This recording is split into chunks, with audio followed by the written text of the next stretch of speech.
Again, thank you guys so much for coming. I am Michael Sallese.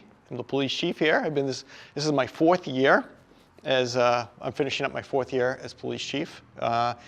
I've worked for the town. This is going on 30 years now. I started with the fire department as a call firefighter EMT in 1996. I was lucky enough to take part in the Neshoba EMT program. If you know anything about that, we can become certified EMTs at 16 and a half. So I started my public safety career over 32 years ago. And I have to do another few more years and then I can finally retire. But until then, I get to come enjoy you guys, town of Stow, and answer your questions. So tonight is really going to be about asking questions, finding out what you guys want me to tell you. Like I was saying earlier, we have town meeting coming up, and we have a lot of events coming up, and our police department's been doing a lot of great things over the past few years, and we're going to do a whole lot more coming up, and we're really excited about it. And I wanted to make sure that everyone had an opportunity to ask questions, because a lot of police people are like, I would never go into the police station. I'm afraid to go into the police station. I can never talk to the chief. Well, why not? I'm a person. That's it. Like, you know, I'm Mike. That's what everyone knows me as. So, but I understand that there's a fear sometimes. People have a fear to go into a police department. They think sometimes it's always bad. We open our doors. We did an open house last week. That lasted 2 hours.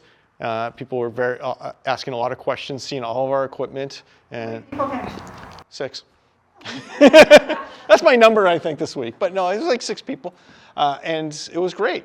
But they asked a lot of questions, a lot of engagement. It was great. We went through dispatch with them. And then they got to talk to our mental health clinicians, and then they got to talk to the lieutenant and myself, and then they got to see all the equipment, and it was a pretty good experience.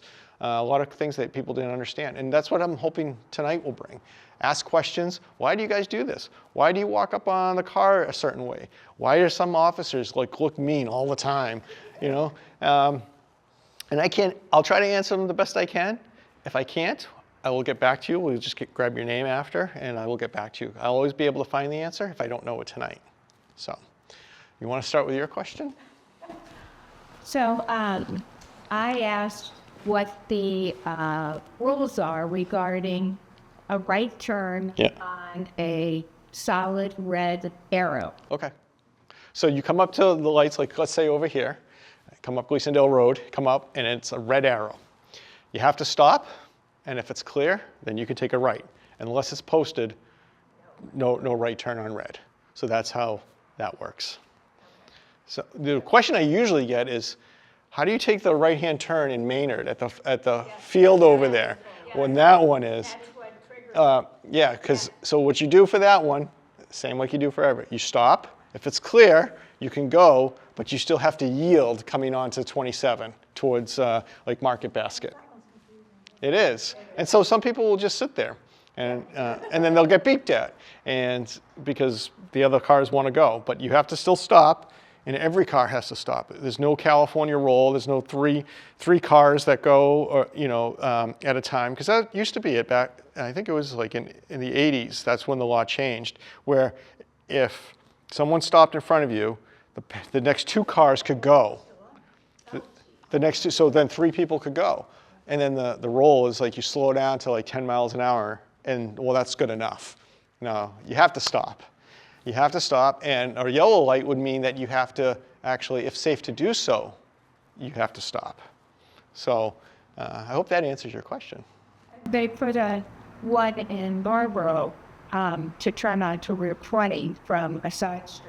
Okay. And half of the cars would turn right on red, and half of them would wait. And so the line to turn right is back. So you don't have to. If you don't feel safe, you don't have to turn. Because you're the one who's operating that vehicle, and you're the one who can see all the clearing. And so if you don't feel safe doing it, then don't do it. No, I think it's more a question of, it's a solid arrow. Does this mean we can turn or not? Yeah, no, you can, after Just put a red light. Why? Because it really directs the lane, because it's not, because usually it's for that lane. It's a right turn only lane. Like when you come up Gleasondale Road, that's a right turn only lane. So when you turn right, you have to be in that lane. So that directional arrow controls that lane right there.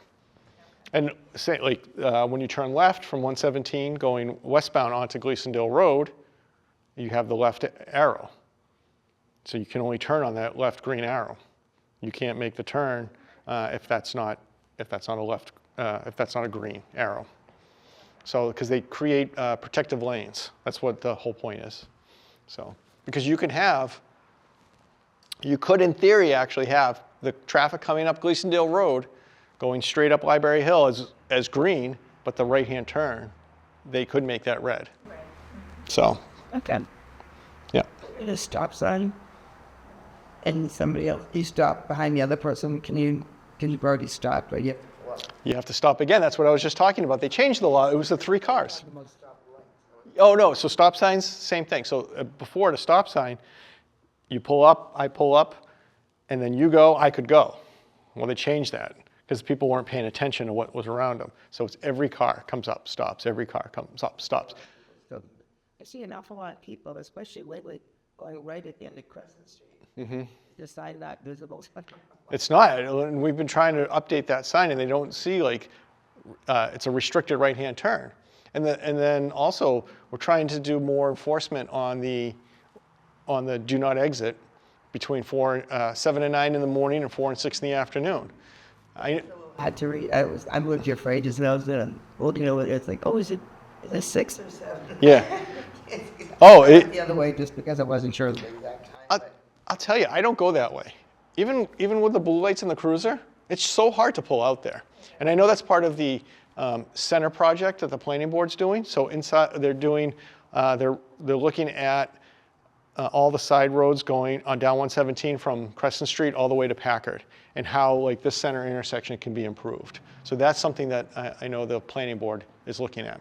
But people don't start by, look, what is this? But when Harvard Road goes left at the end there, there's this back side. Yeah.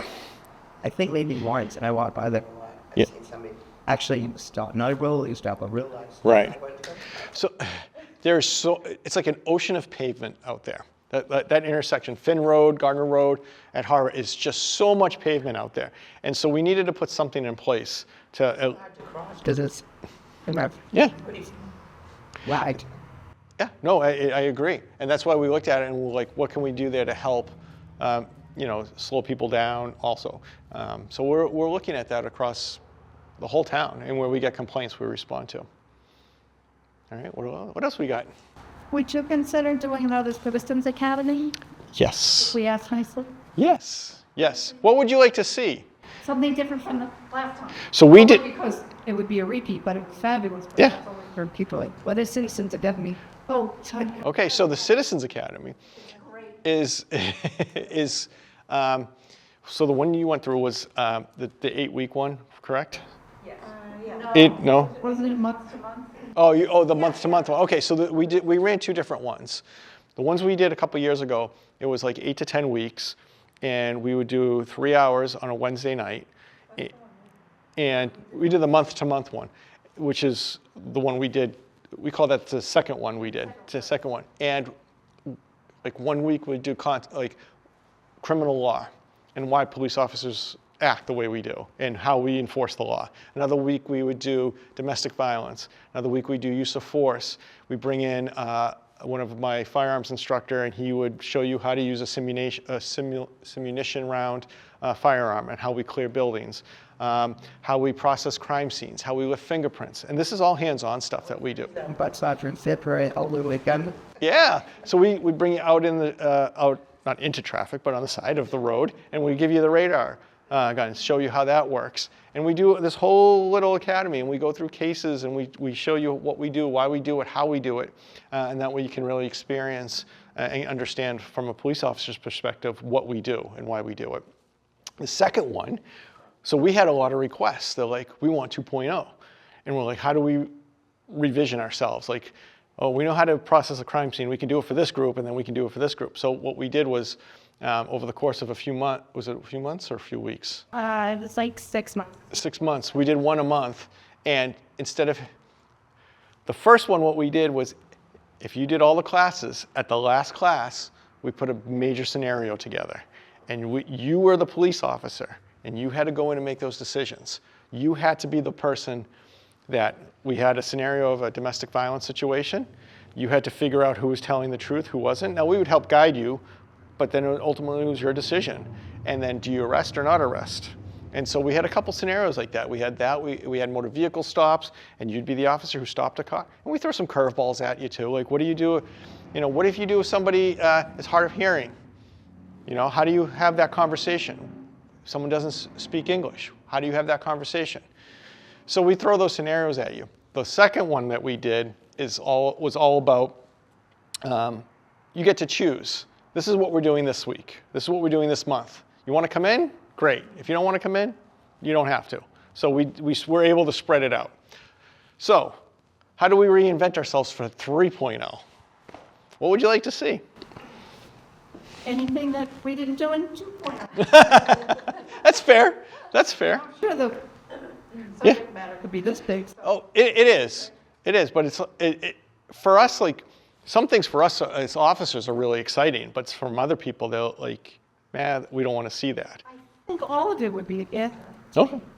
But also, it's been some time because I didn't know what it was, and I've lived in town for years. So. Okay. So maybe we'll do the first one again. We just have to, it's a lot of putting it together, a lot of, getting the officers ready and committed and say, listen, we want you to come in, we want you to, run your class. What do you want to do? And we had officers that are like, I love constitutional law. Because constitutional law tells us what we can do and what we can't do as police officers. You're not supposed to, infringe on people's rights. You can't search them without, certain reasons. And so we talk about that. We talk about when we can do something, when we can't, why we can do something.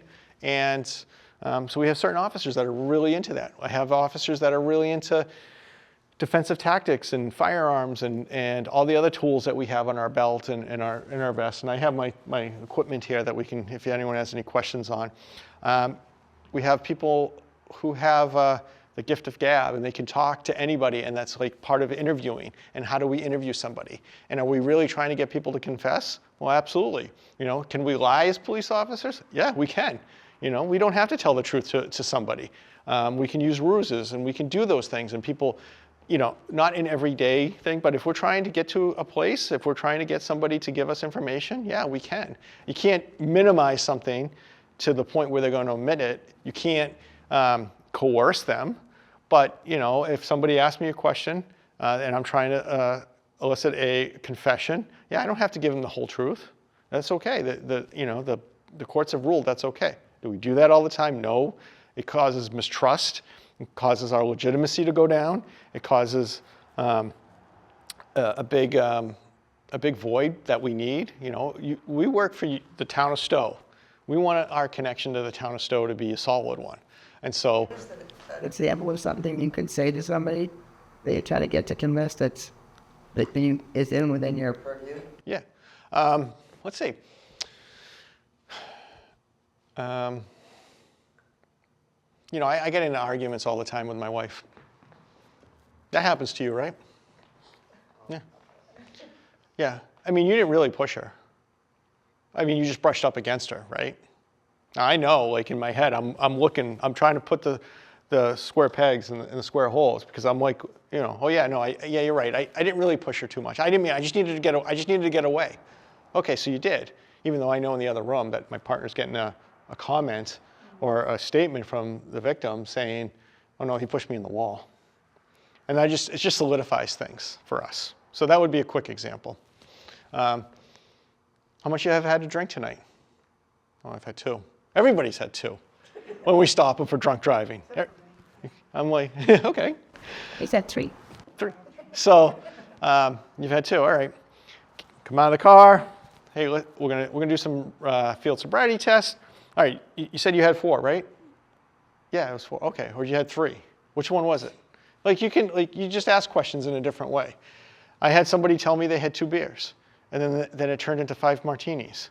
I was like, and I was like, okay, that's a big difference. That's a really big difference. So those would be examples. But again, you don't want to use that as policing. That's you don't want to use that, but we can use it because we want that legitimacy. We want that trust. Because if I break the trust with the community, or an officer does, that's hard to get that back. And then people are less likely to tell us what's going on, and we can't help people. So we want to be able to we want people to call us, and we want to provide a service. And if you guys aren't calling us, what good are we? And why do you always ask who it is when somebody's calling? Because sometimes caller ID doesn't work. No, but I agree. It's Oh. you want to know what the emergency is first, right? Yeah, but if I call you and say, I found the gas leak on such and such a street. Mm-hmm. Yeah. So you call 911. Fire over there. Yeah. Besides somebody. Yep. So you call 911. Every phone line, every 911 call is answered across the country in a similar way. 911 recorded line, what is your emergency? And you tell us. 485 Great Road, I can see a fire in the backyard. Okay, great. We're going to send the fire, and as we're doing that, the dispatcher is hitting the button, put it in the computer. Okay, can I get your name? Can I get your phone number? Because if the call gets disconnected before the first responders arrive, and for some reason they can't find it, that they want to call you back and say, all right, where was that again? Oh no, it was 285 Great Road. So now they have to go back the other way. So it's a way to make sure that we can always find you again. Now, if you call and say, there's a gas leak, and we get there, and it's not your house, it's someone else's house, but then we find that there's a crime that has happened, well, now we want to get your information, because if we find out who did the crime, now you're a potential witness. And if we don't do our due diligence, and then the defense attorney could use that and say, well, you had a caller, an eyewitness, that's the person that could make my client go free, and you didn't get their information. I ask because sometimes it's very inconvenient. I was leaving for vacation, and around that corner where Delaney check, I returned. Yeah. I see a fire over there. They said, can you stay there till we get there? I, oh, no, I'm supposed to leave. The guy down there fishing cake. Yeah. Well, that's. One time I was in the middle of winter, freezing, and we were so tired coming home. We were out going on Delaney Street, and I mean, all the windows rolled up. The smell of the gas was enough. Yeah. And we unscathed. I just went by. That's all that was telling you now. Just It's really for us to help. it's out there like Delaney Street. How big is it? You can just drive by yourself and smell it. So that's how they're trained. The dispatchers are trained. And it's just to get as much information as possible so when we arrive and first responders arrive, they can be properly prepared. And they can find and get right to the scene as possible. Because sometimes it's not out in the road. Sometimes it's out in Delaney.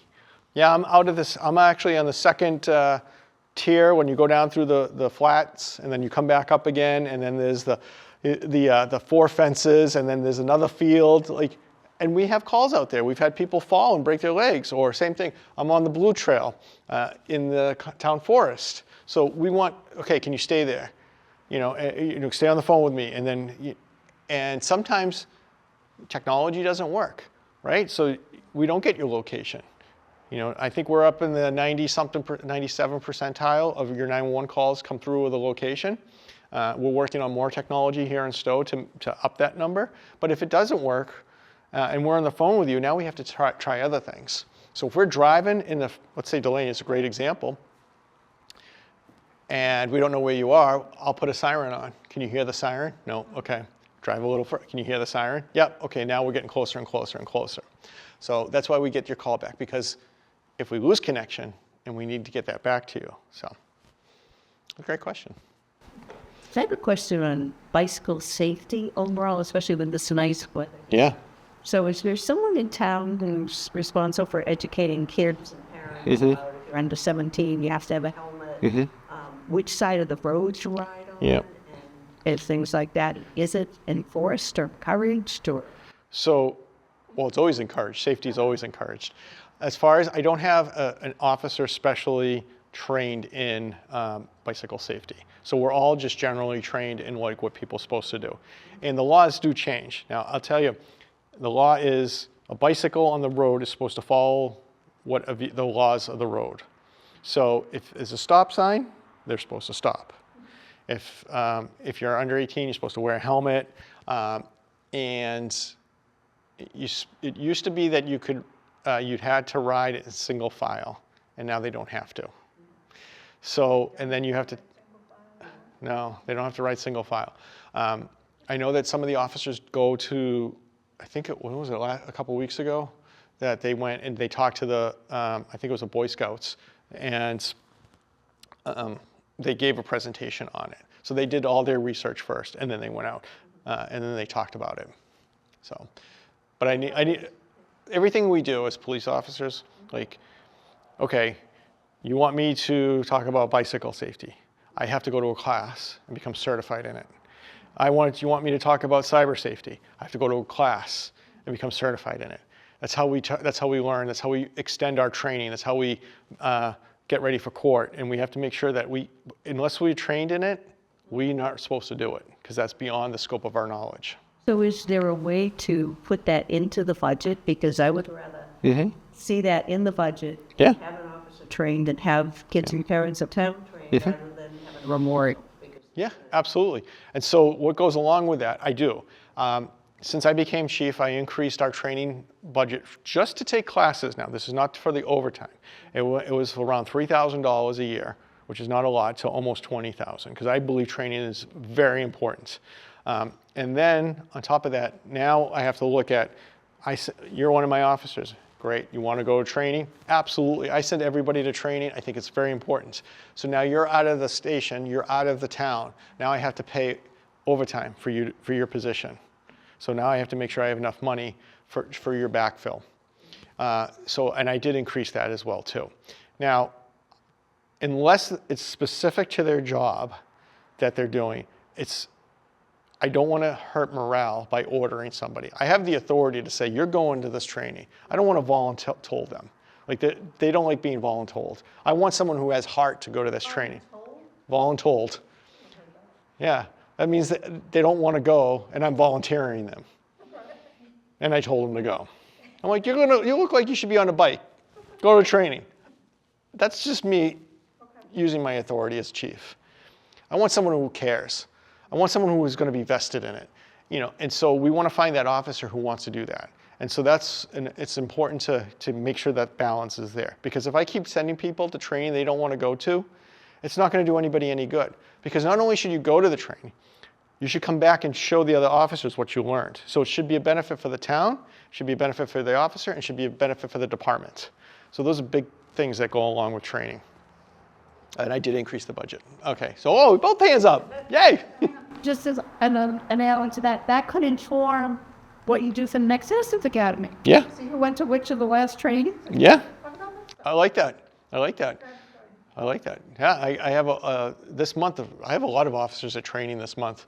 And we have a lot of new officers too. So I think 4 of them have been here a year. So we have 12 officers total. That's including myself. So what's that? Is that the max we're supposed to have? Yes. So as of last night, I am fully staffed. So thank you.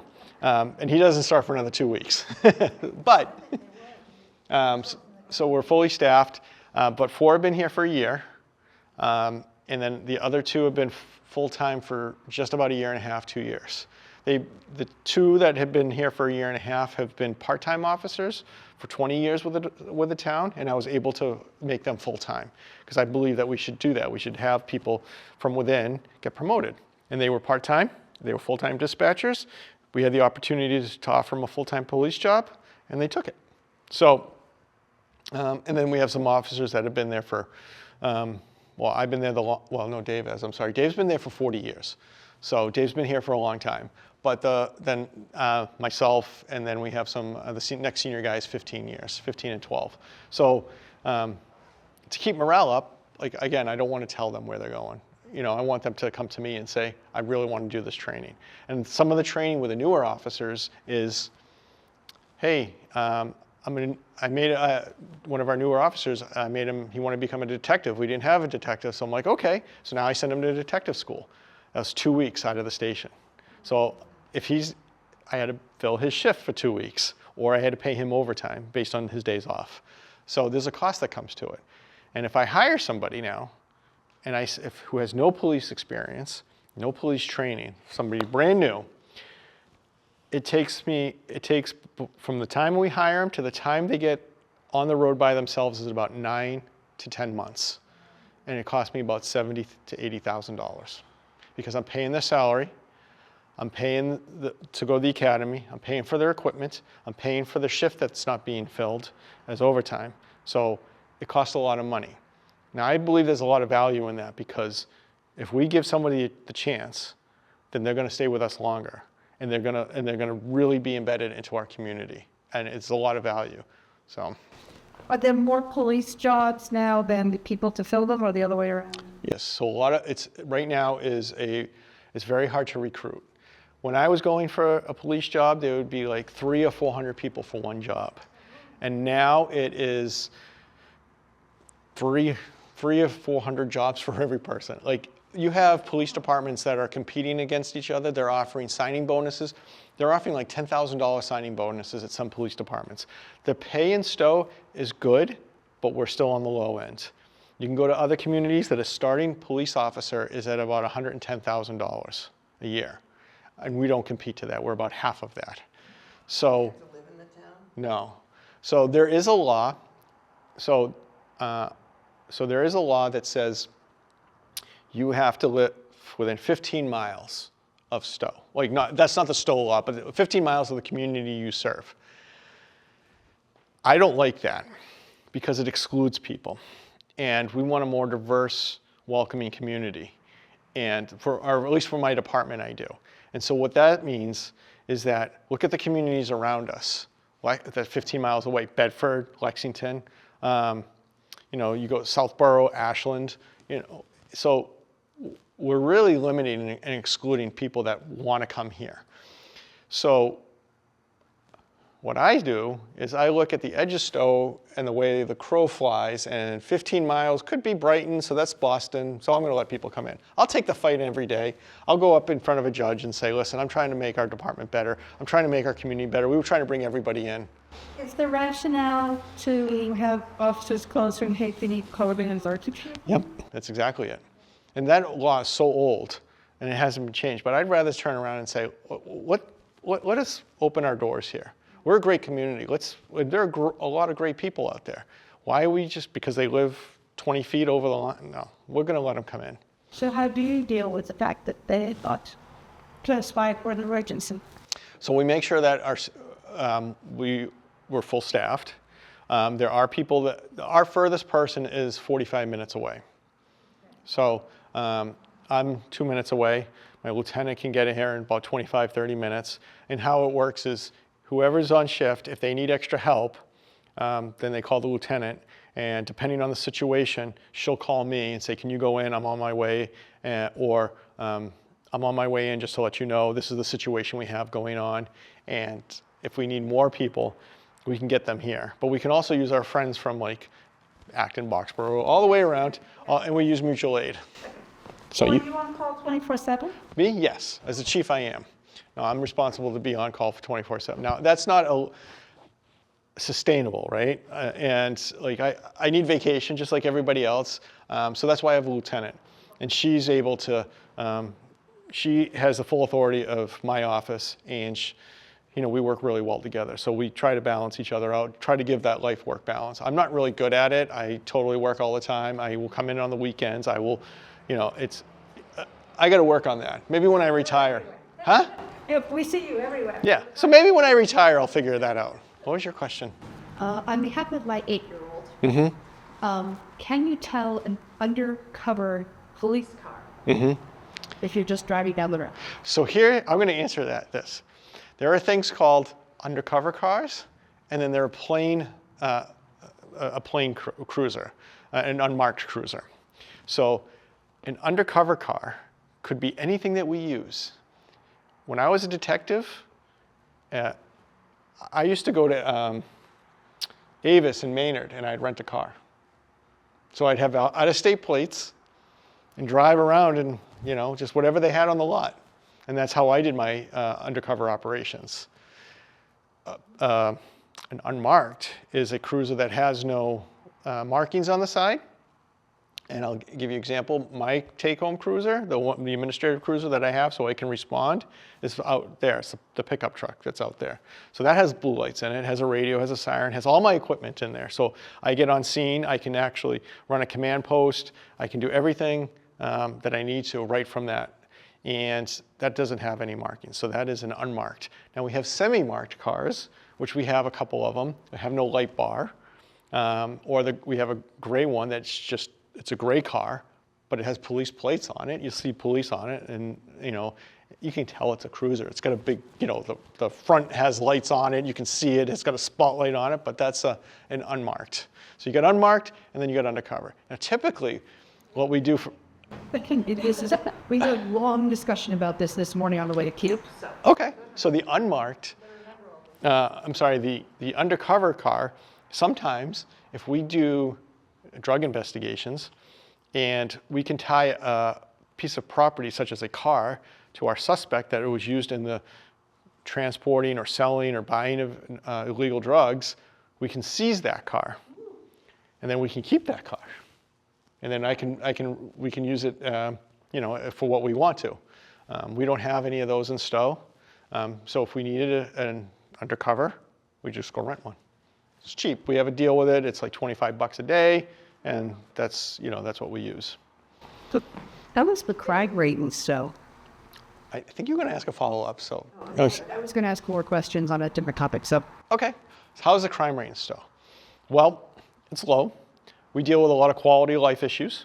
We deal with a lot of speeders. There's our call stats. You can't read it. It's horrible with the thing. Oh, well, that was me again. So you'll see in the town report, you'll see all the stats that we have. And a lot of them are quality of life issues. We get a lot of speeding car complaints. We get, neighbor complaints are a lot. For the violent crimes, though, that's going to be mainly like your domestics, your interpersonal violence is going to be what we deal with for the violent crimes. We do have people who use drugs, we do have people who overdose, but it's how we are handling it now.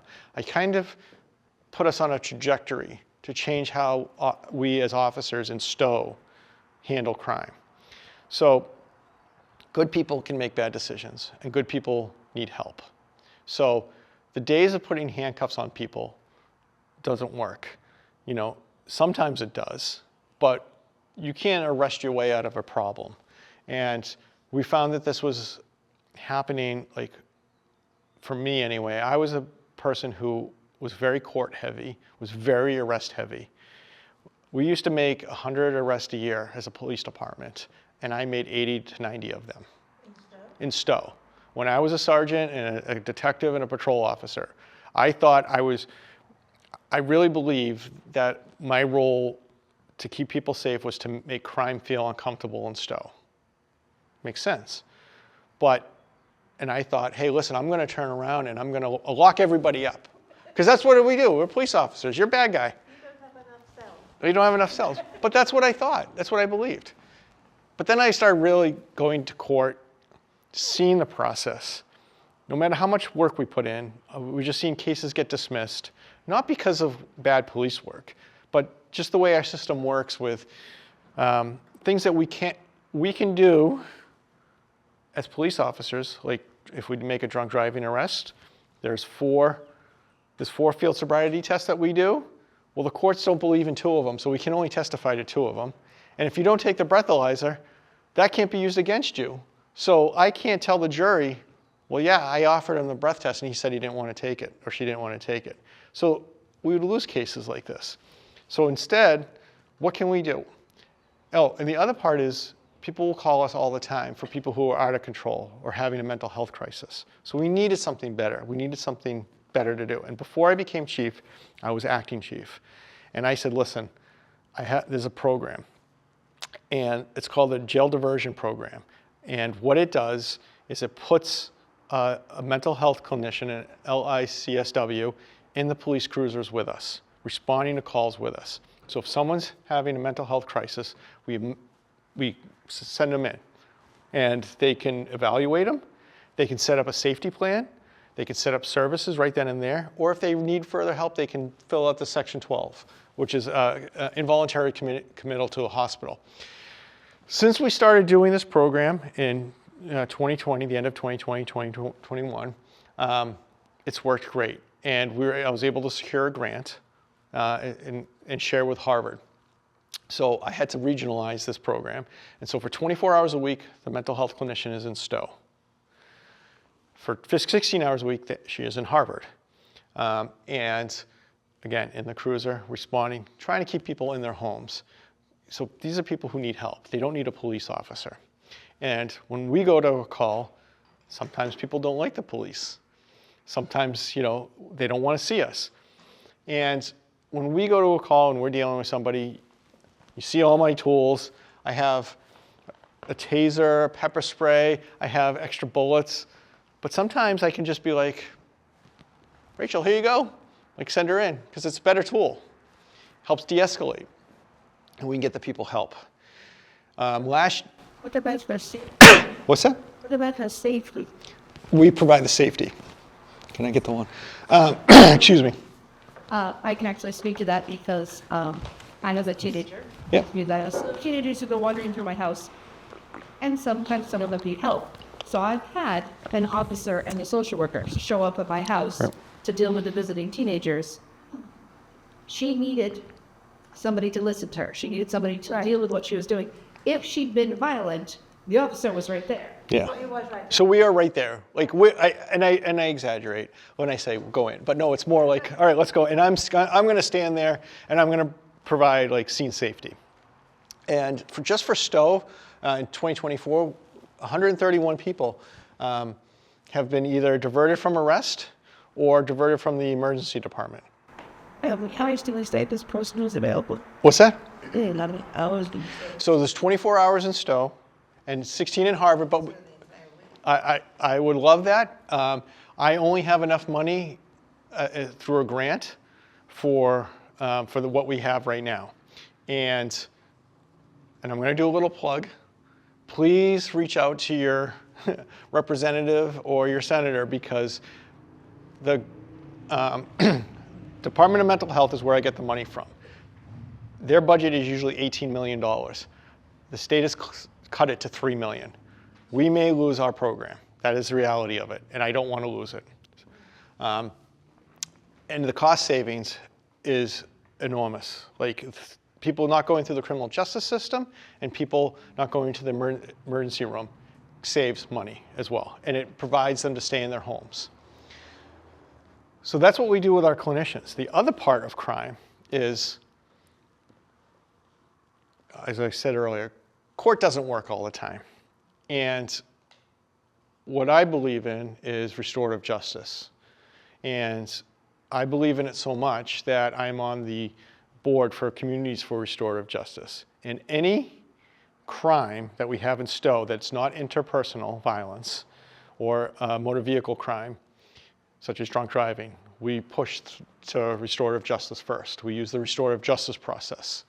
What happens is that is where an impacted party and a responsible party really, with facilitators, get together and they can have their harm restored. And the person who is the responsible party or the suspect really gets to see the impact that they caused, not only to a person, but to the community. And for a long time, I didn't believe in it. Like, I was like, no way, this is absolutely ridiculous. I don't believe in this, and I've been in part of this for 13 years now. When I first started, I was like, this is a joke. They used to call it like hug-a-thug. And we just don't, like, I didn't get it. Like, I didn't get it until we all have those things in life, and we have those aha moments. And for me, it was, I was assigned to a case.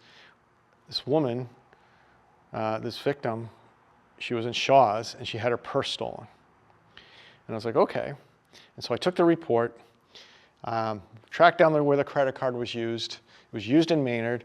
Went and got the video, saw who it was. I didn't recognize the person.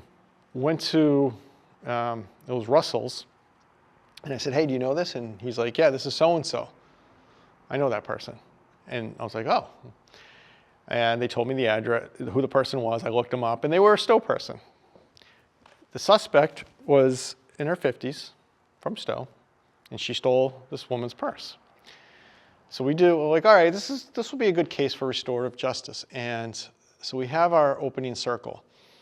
And the responsible party has, the impacted party has a choice. They can speak first or they can speak after. And so how it happened was I talked about the investigation, what the possible sentence could be. You know, it's a larceny, it was this much money, so it's a 10-year felony, all the things that go along with this crime. Well, the victim, who's not from Stow, she talked about how she works as the director of a special ed program in a very large school district. And she talked about, like, when she got her purse, when she was at the customer service and she turned around for a minute and then she came back and she saw it was missing. And she described it because she started panicking, like, your purse is gone, all your stuff's gone. And she started running around the store looking for it. Where did I drop it? Where did it go? And for her, and these are her words, she's like, I thought everybody was looking at me like a crazy Hispanic woman. So for her, it was very much about race because she didn't want to be seen. She said, I'm very educated, I don't want to be seen like that. And we did the whole process. That would have never came out in court. And so I started doing more of these, and we found that running our numbers, out of all the cases we've done, we've only had one person recidivate of all the cases we've put through. And the statistics are about 56% of people who just do the court route will recidivate. 11% if they do restorative justice do. So so what are we doing? We're helping people, we're restoring harm, we're making our community better, and we're causing crime not to be committed again. What do you think the second Citizens Academy, when it was once a month, and you did a thing? Yeah. And I thought one of the guys that was there, I thought he was like a person that had been in jail. Yeah, he was. So that was Ricardo. So Ricardo came in and he did time in Norfolk. He did like 20 years. There's different programs? So he did the restorative justice program in jail. And you can still do it in jail. And so he did it in jail. And they have different programs. And they actually, some people are like, well, this doesn't really do anything. Well, they're in jail. What are we going to do? Well, we're still helping people. Because sometimes in court you don't get closure. And even though you do a victim statement, you don't get that closure. Why did you do this to me? Why me? You can't ask those questions when you're in court. But you can ask them in a circle. And they have brought in families of murdered victims and done circles with them. And this is what we do with Communities for Restorative Justice. And this is my other plug, and this is the last one I promise. Well, for money. But that program got cut funding, $200,000. It's a nonprofit, and we pay, and it's Stow residents, part of my budget is I pay, I think it's like $3,500 a year to be part of this program, to have the facilitators. We have 150 facilitators across the state. 28 police departments have joined this, and a couple DAs have joined it too. So the process can be used at any part. And we do this before court. And that's a way for me to help cause crime to feel uncomfortable because people won't want to commit it. We offer mental health services, and then part of the restorative process could be counseling, could be services, could be whatever they need to restore that harm to that person. But again, that impacted party really can feel like they get that harm restored because you don't have that one-on-one conversation at court. And here's the other thing that bothered me about court. It has its place. I understand that. We had a house broken into in Stow. I go in, I do my thing, take fingerprints. And it's not like the movies. You don't get it back within 20 minutes. You know, it doesn't work like that at all. I wish it did. I lifted these fingerprints. I submitted to the state. Like 8 months later, they send me the report. I'm like, who's this guy? And they're like, that's your suspect. I'm like, well, It worked. Like, I was super excited, right? Detective, I lifted a fingerprint, I got a suspect. Interviewed him. He was already in jail, Worcester County Sheriff's Department. He's already in jail, a lot of drug use. He honestly, he's like, yeah, I probably did it. Like, I don't remember, because he was just so much using drugs. When he got convicted for our case, one of the things that was stolen was a laptop. And so he had to pay restitution.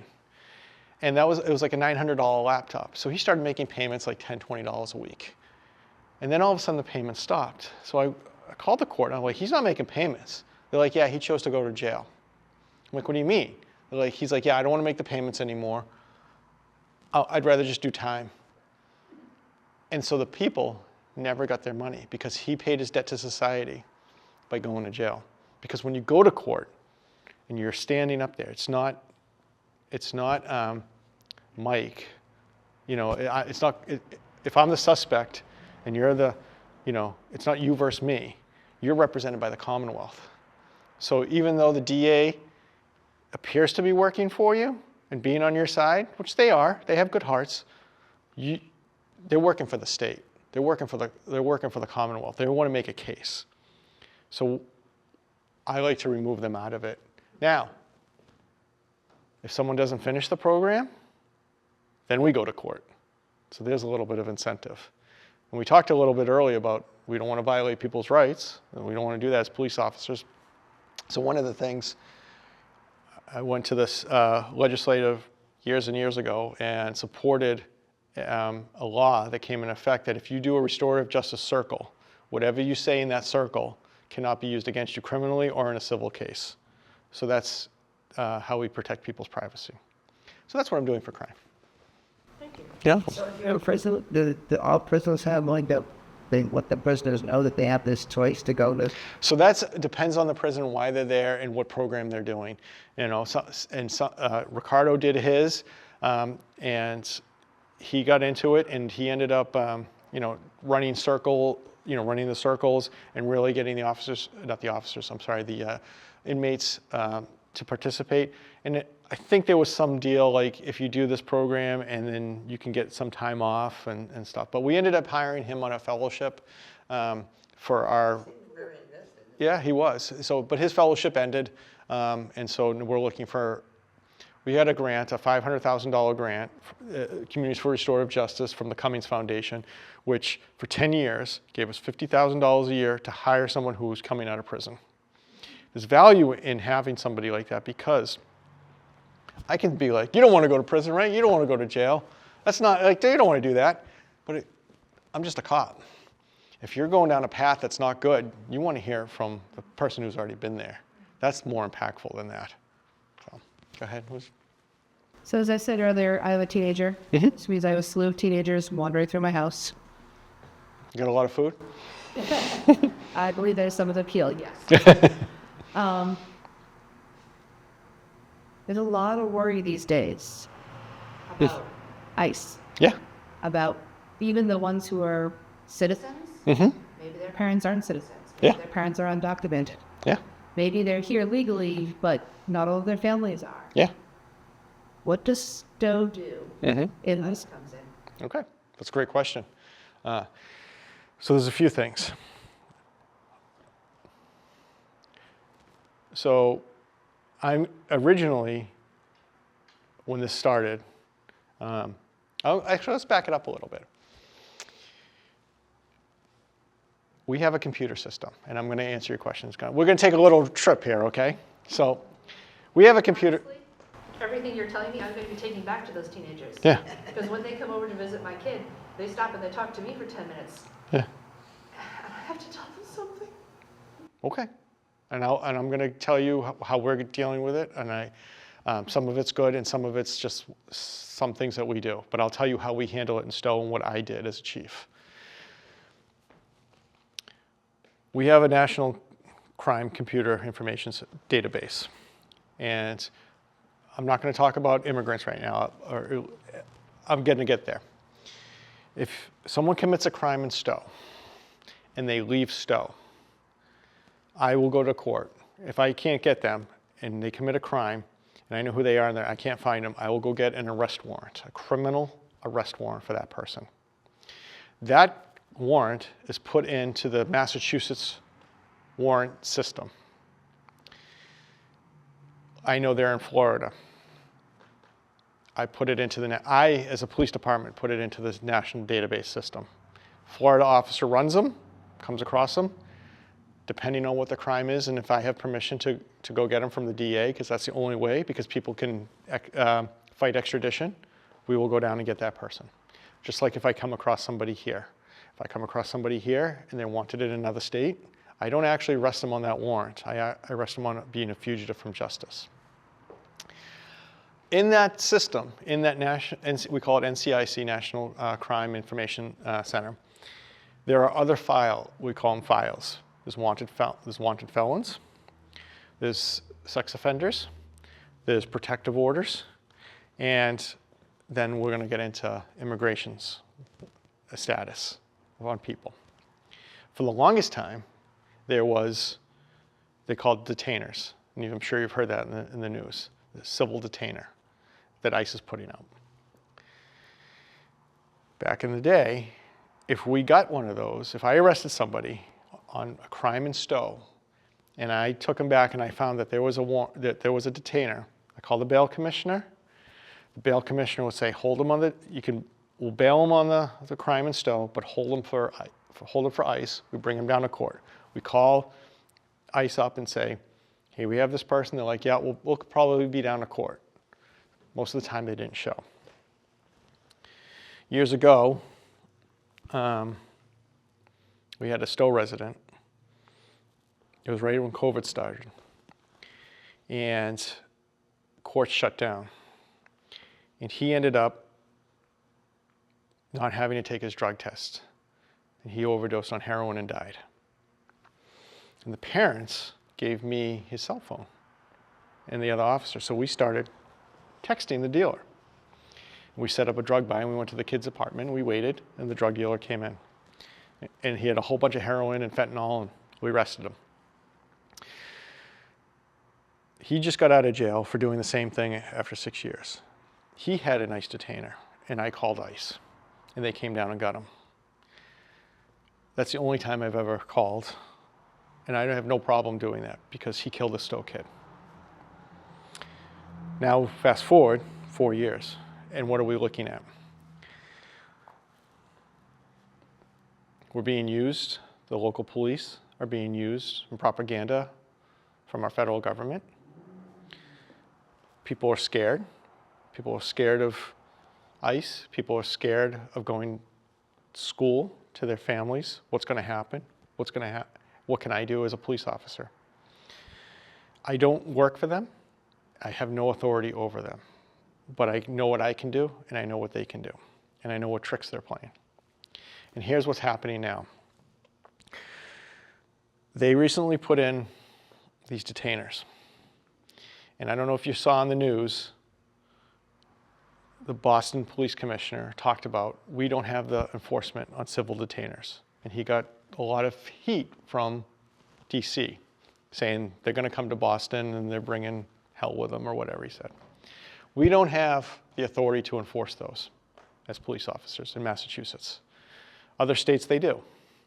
So I'm not looking for us to get that authority. We don't want that. The other part is, what we were told is they would tell us if they're coming to our community. But that's not always happening. We were told they're not going to go to schools. I've only heard of one. We were told that they're still processing people who've committed violent crimes.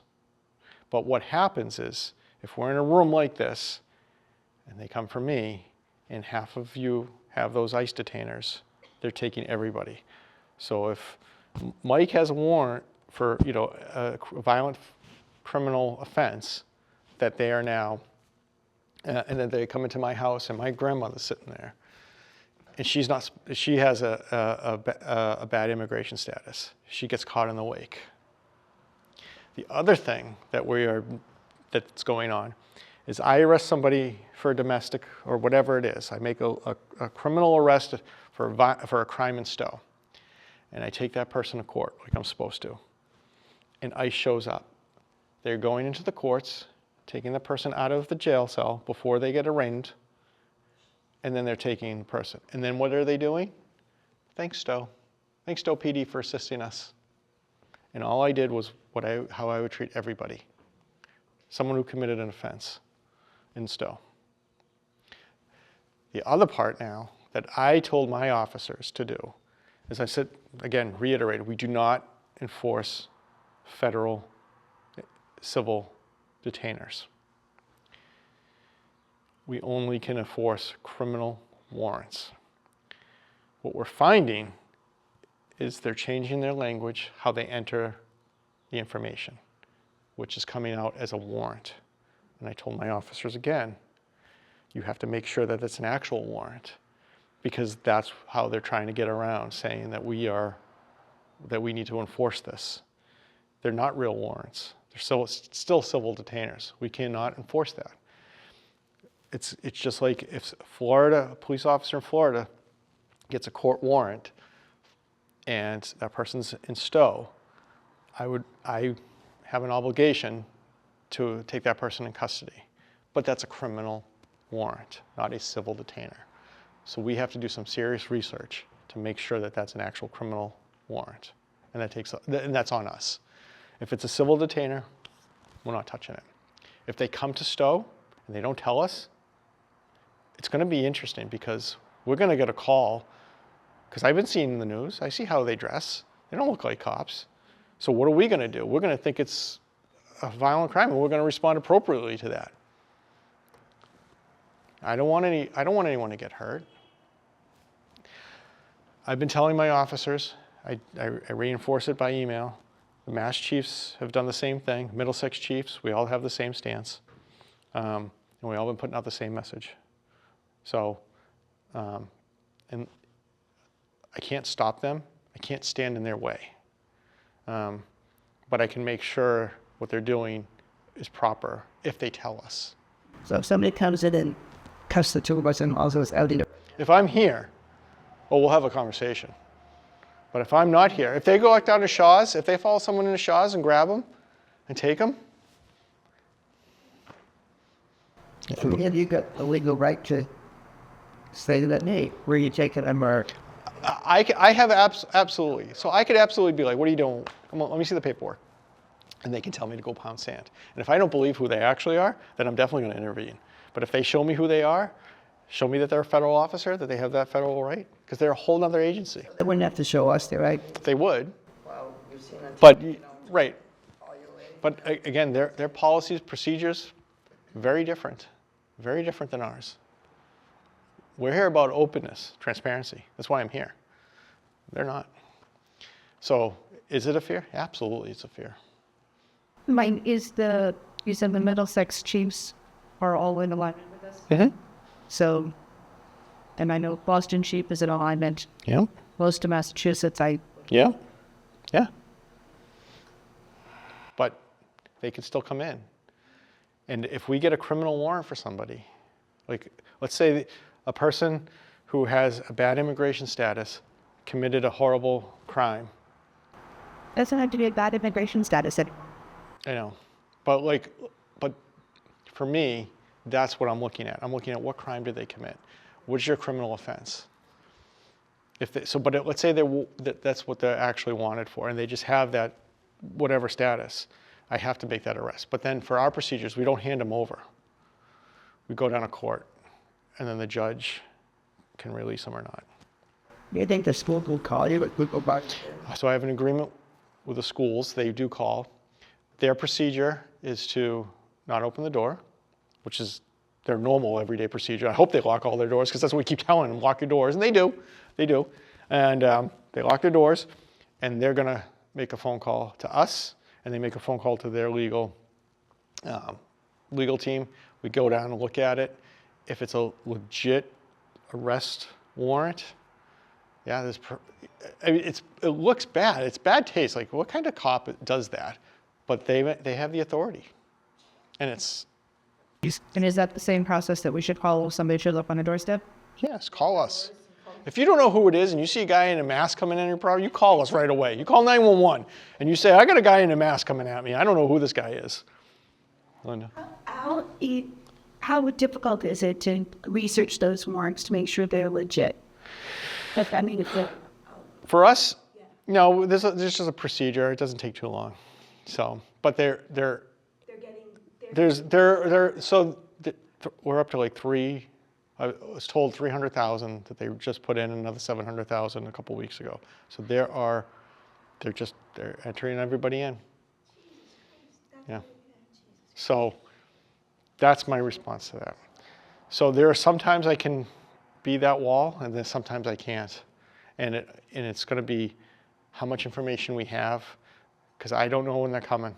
I don't. They say they're supposed to tell us, or they may tell us that when they just did an operation. Is there any way for civilians to be checking immigration status? I know they can change it overnight, but is there any way to... Oh, that's a good question. I don't know that. Because I don't look at people's status. I look at if I get a hit response from the federal government.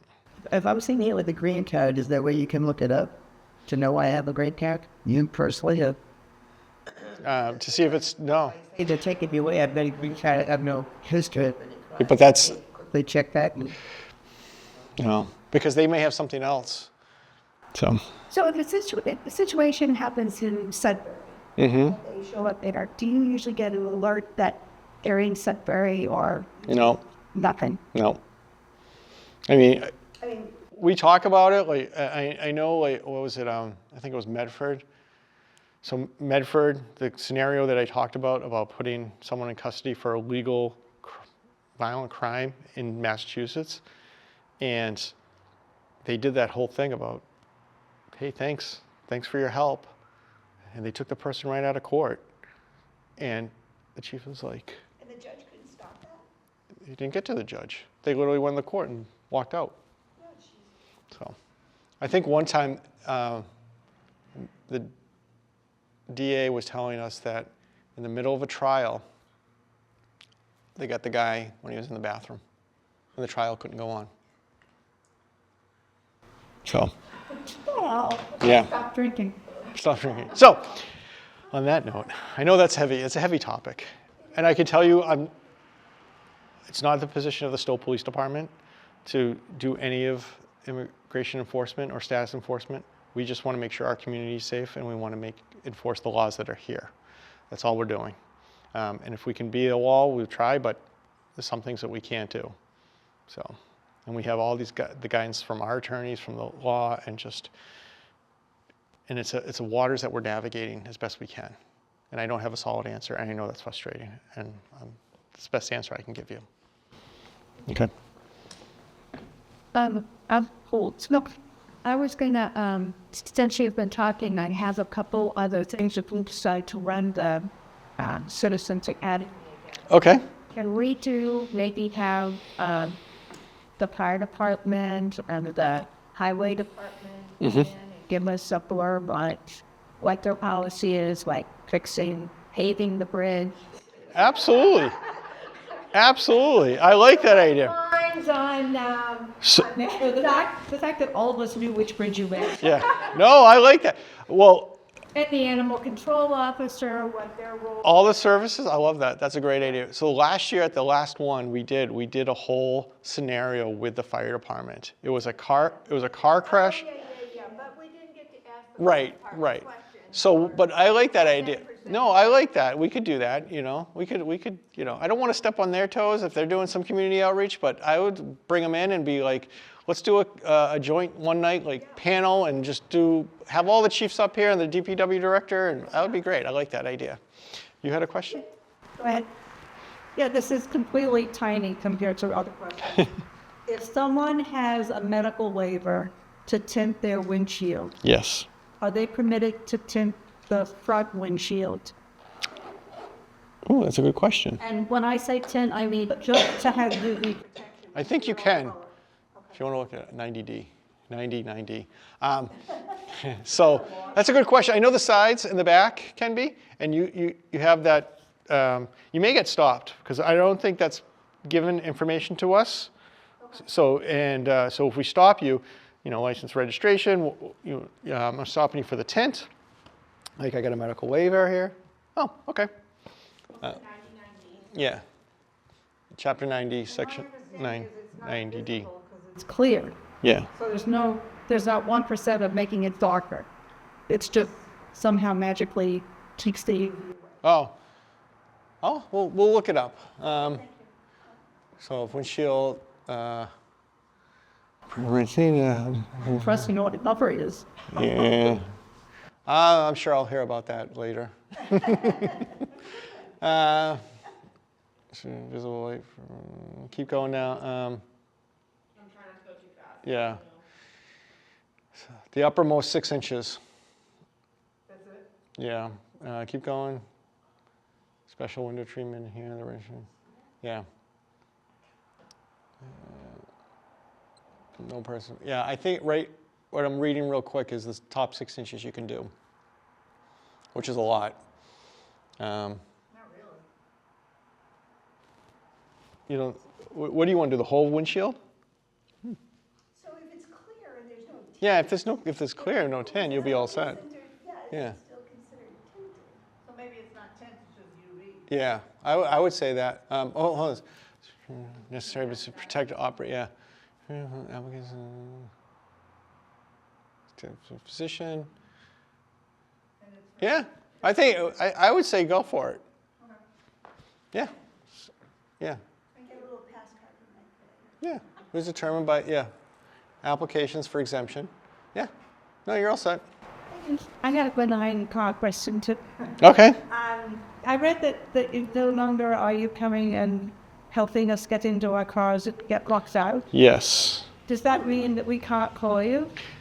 Well, you can always call us. You can always call us.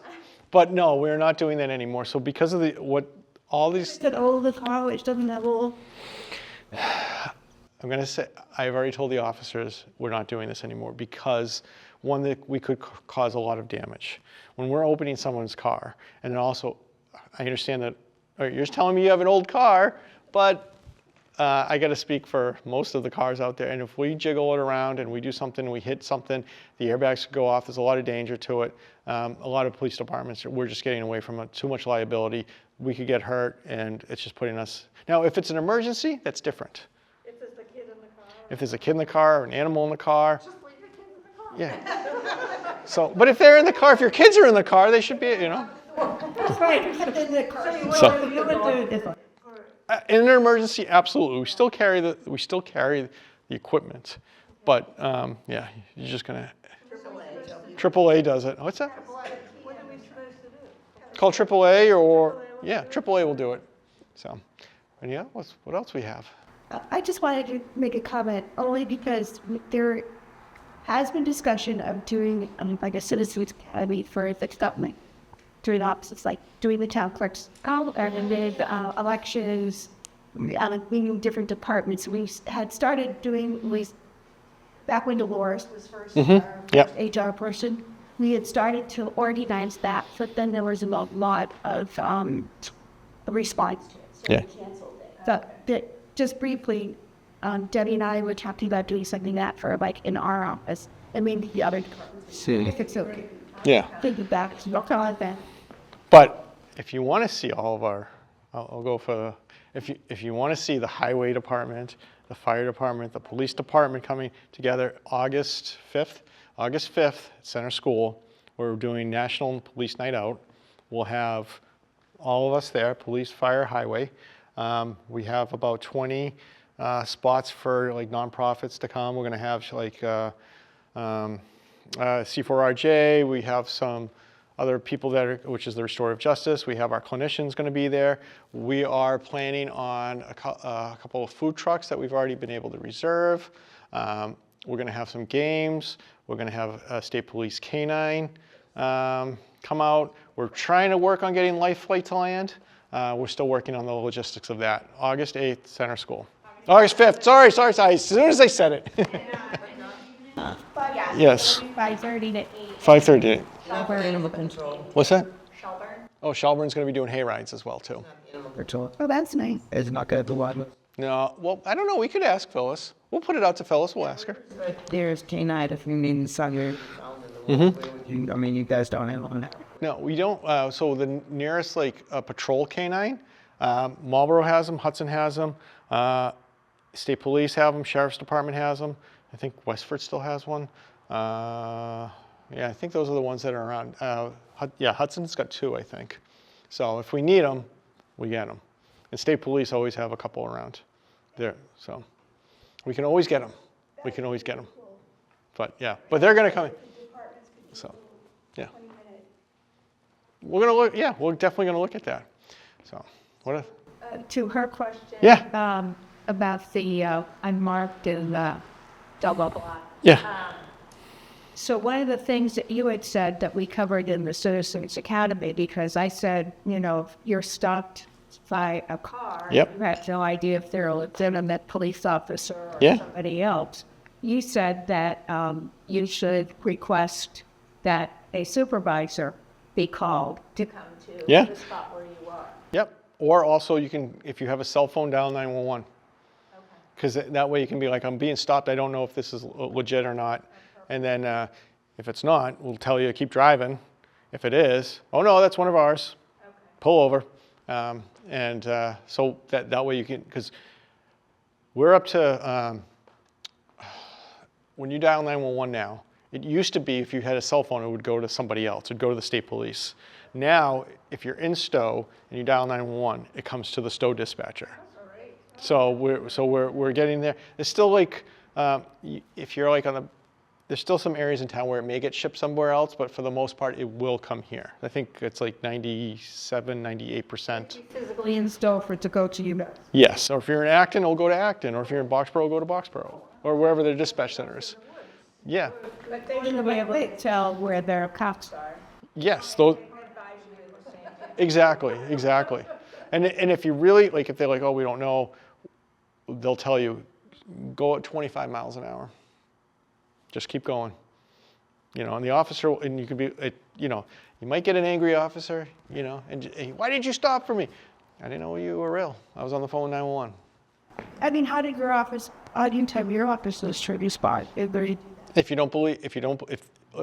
some people will usually stop and leave the windows up. And, lock the doors, and I don't believe you're a cop. This has happened. All right, dial 911. They'll tell you. I'll wait. That's how my officers would respond. So, what else? I did a podcast with another police officer. She was a Chief one. Tried to listen to it. It was all God. Yes. Some place where you could actually get that. I wish. So I did a podcast. Yeah. Yeah. So I did a podcast on, it was really on how we can be better as police officers and some racial stuff that was going on. And that was with Boston Superintendent Nora Battston. And she's right under the police commissioner. And we talked about really our differences. She's a black woman.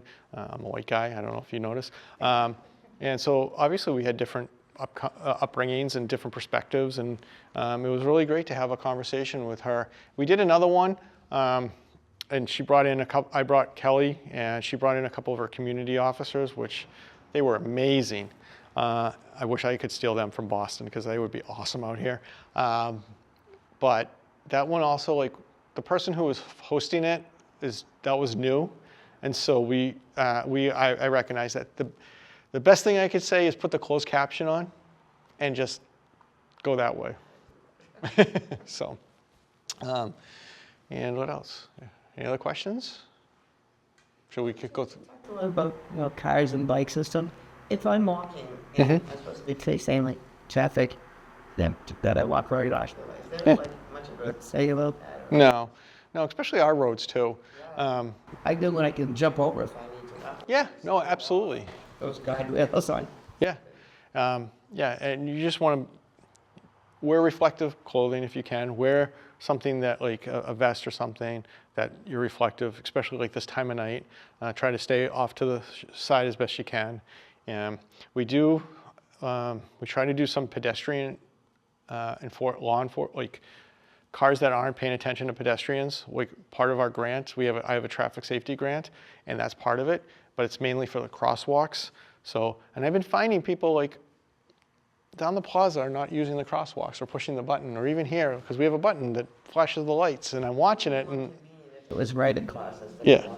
And that's about with the trail, the walking trail is that, what's the trail that's going through all the towns. Yeah. They have, we could press the button Yeah. to tell cars, but half of the people don't press the button. Yeah. They just run out. It thinks that a car that's going 40 miles an hour is going to be able to stop. Yeah. Because you're in the middle of the crosswalk. Yeah, and like, yes, they're supposed to stop, but it's hard when you're running and you just dart out and like, because you could go straight. So like, just give it a second. But we try to enforce those like back. So. So what's the rule for being in the crosswalk? As soon as you start making entry into that crosswalk, you're supposed to stop. Both directions or only the? Both. Yeah, you don't have to wait till it's halfway across. Oh, the person wasn't in my lane yet. No, you stop. Plain and simple. $250 fine. I was here tonight, the person on that side stopped. And I get those people can't see, they're blind. Yeah. But one car went right by, and then the other car front was stopped. Yeah. I had Kelly out there. Yeah, but still, I had Kelly out there walking back and forth, my lieutenant, and every time someone didn't, I pull them over. I got like 23 cars one night. So I told her, I said, listen, let's be obnoxious about this, right? Let's be obnoxious. I said, she's got one of those blow-up dinosaur costumes. I'm like, I will wear it. You can pull the cars over. I said, if they don't stop, they get a ticket, because that's ridiculous. So, you had So this is a bugaboo of mine. When I drive, I drive the speed limit, there's nothing wrong with my vision, I'm paying attention, I'm not on the phone, all that stuff. Yeah. It feels like to me, 3/4 of the time that I drive by somebody walking or running on the road, I don't see them till after I pass them by. Yeah. Because their clothes are the same color as everything else. Yeah. So I'm on a personal mission, but I only miss so many people. Okay. I would love it if everyone who was on the road wore a reflective vest. Right. If you ever have funds or someone wants to donate money, Yeah. or if you could give them to people, maybe it would increase the probability that they would wear them. Because I think Harvard had that program, that it was only 100, but they said we have 100 vests and it was like great. So that's my wish, a wish. Well, you know what? We'll take note of it, and we'll see where we are at the end of the fiscal year. And I think they're really cheap, especially if you buy a car. Yeah. They don't have to be fancy. Right. No. What's with the rumble strips on? So we have a problem with people speeding on Sudbury, all over town, but on Sudbury Road. And I got passed up the rumble strips. You what? I got passed. yeah. Well, I was going by 20. Yep. Well, I wasn't going 20. I was going maybe 24. Okay. It's fair. And somebody passed me on the rumble strips. That frustrates me. I'm sorry that happened to you. And so when we deal with traffic complaints, we have a traffic safety advisory committee. It's made up of the planning department, the fire department, the DPW, and the police department. And we take complaints in, and we look at we have a policy that we go by. We try, what can we do that's low cost before we go into really millions of dollars and ripping up a road and making it costs the town a lot of money. And the complaints we were getting on Sudbury Road was speeding cars. And we recognize this, and since 2003 till last year, we stopped 39,000 vehicles on Sudbury Road. 39,000. 39,000 vehicles in that area. So what can we do? So we looked at it well, can we extend the 25-mile-an-hour zone from all the way from, I think it's 274 Sudbury Road past, where the safety zone ends? Can we make that continue to be 25 miles an hour? We found out it cost us about $6,000-7,000 for a traffic study, and we'd have to do that. And we're like, well, we don't want to spend that much money. What else could we do? Well, in 2018, the town voted to adopt Chapter 90C, Section 17, or 17C, whatever, one of the two, that allows us to lower the speed limits from 30 in thickly settled areas to 25, and also establish safety zones without going through the approval of Mass DOT and doing a smaller set of a traffic study. So we put our tubes down, we got numbers, we looked at it, and we presented to the select board, and we said we want to make a safety zone. And they said, okay. And then we got a lot of complaints about the safety zone. People wanted it to go higher. They wanted it 50 miles an hour in that area. And they felt that there were some neighbors that felt they weren't heard. Now, we talked about this since 2021. This has been in our committee, trying to get something done. We've had many open meetings about it, or public meetings. We had a couple public hearings about it. And people still felt that their voice wasn't heard. Okay, we're going to reopen it up and put it back to the select board. And I went in front of the select board, and I said, with the planning director, because she's the chair right now, and I go, we want one of two things. You can raise it back up to 35, but let's put these rumble strips down, just as a reminder, or you can keep it at 20. You know, something has to be done. And the board on their own decided to put both. That was not a recommendation by us. They decided to go on their own. So that's how we got the rumble strips. What is a rumble strip? But they can be changed. I mean, they could go back and revisit. They could go back and revisit if they want to. So What is a rumble strip? it is, so, yeah, you can pull up a photo. It's just a bump in the road. Yeah, but these are, so because people speed so much on this road, yeah, that's all it is, right there. It's not much. It's just a reminder. That's all it is. But it is. And because, so I look at it like we have motorcycles, and if they're speeding, we could put ones that you can only go 30 miles an hour over. The big ones. Exactly. It's like you can't snowplow those very well. Well, so we could get temporary ones like this. I know, but that you put in the Poochiggies at some of the intersections. That was a terrible idea, where you couldn't make the turn because you had to stay in the lane. Exactly, and the reason for that, and then it slowed people down. You're starting speed to slow the bollards to slow people down. The speed limit on Hudson Road or State Road, and the speed limit on Sudbury Road. Sudbury's 35, and it's only on State Road is 30. Exactly. So there was. But people were coming 50, 60. We get people 60, 70 miles an hour on the road. And so I didn't want to put a speed bump down that would send someone launching. Yeah. It's just not, we want to make sure. So those ones are designed for like the highway. And so that's why they're just a reminder. That's all it is. It's just a reminder. Pretty tires, but it comes. No. No. I had people go over, they're like, they're there? Those nights, it's like, tell you how fast. What's that? Yeah. No, those they show it and they tell you how fast. From dead tree, as long as I can remember, I just went away. So that's on the agenda for the next one. We're going to talk about that. So yeah, there's a couple of them around the radar signs. Those aren't solar, those are battery. And so we need to, so the highway department actually comes out, they unlock them, they take the battery back, they charge them up. And so we need to talk about, like, do we want to continue with that? We have new ones that are portable that we've been bringing around. And what they do is when you go over a certain speed, we can set it for the blue lights to come on. So kind of people, I do the same thing when I see a cruiser, by the way, too. So I know it's getting late, so I don't know if you guys still have questions, or I can go through some slides. No? You have any more questions? Okay, just some of the, what's that? Just bottom? Yeah, just some, I don't want to forget some stuff that we're talking about. We talked about like the responses to mental health calls, firearms licensing, really big in Stow. We have, right now, I think it's 863 gun permits in the town. So, and I think there's 2,400 homes, 2,300 homes. So about one every 3 houses has a firearms license. And it's pretty easy to do. It's pretty easy to do. You take a safety course, and we, 863 different types of licenses. The licenses expire after a certain time. 6 years. Okay. So you have to come by every 6 years. And if you miss the 6-year renewal period, I mean, just 70 miles again? Yeah. As of right now, no.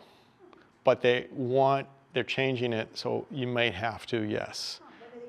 So they want everyone who's renewing now to take another class and make sure you have a live fire class. That's what, it's not in place yet.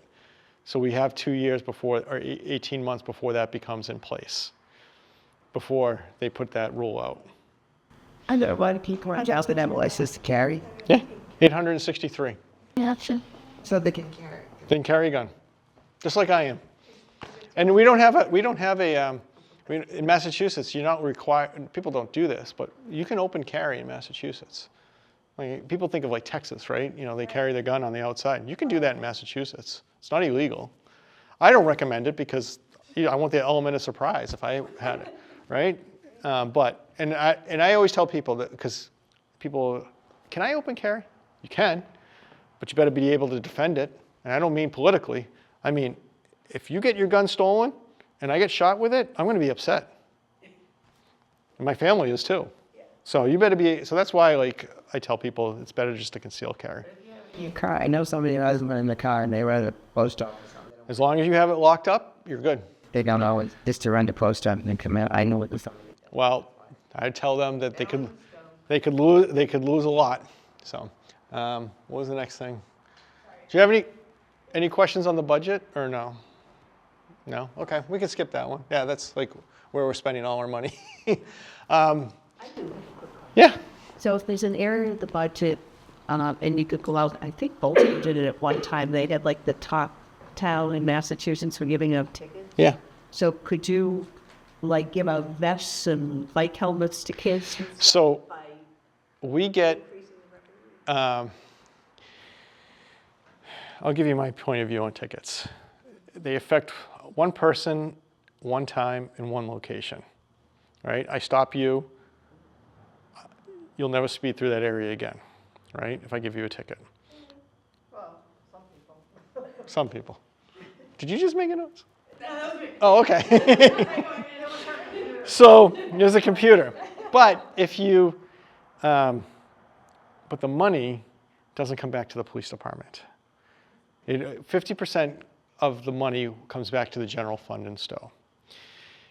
We really believe more in education and creating an environment where people don't want to speed. Some of the stuff we use is like Hudson Road was brought up, newly paved, right? So typical lane is supposed to be 12 feet. We do 11 feet. So it gives you that optical illusion that you're going faster than you actually are. So it slows you down naturally. So you grow the vegetation out a little bit. Doesn't decrease the lane size, but it makes it look like you're going faster than you are. So things like that we try to do. But we don't get the money back. It goes to the general fund. And we try to educate people more than write tickets. I think like last year, I think it was like maybe 20 tickets, money tickets we wrote as a department. So officers stop a lot of cars, they write a lot of written warnings, and then they just educate the person. So we try to do that. I'm just trying to make people, because what happens, I stop somebody, I write them a ticket. If they pay the ticket, now you're paying extra on your insurance.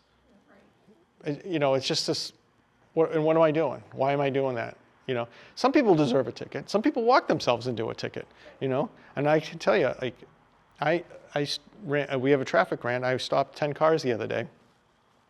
And you can really, people get escalated real quick. They don't like to be stopped by the police. I don't like to be stopped by the police, you know?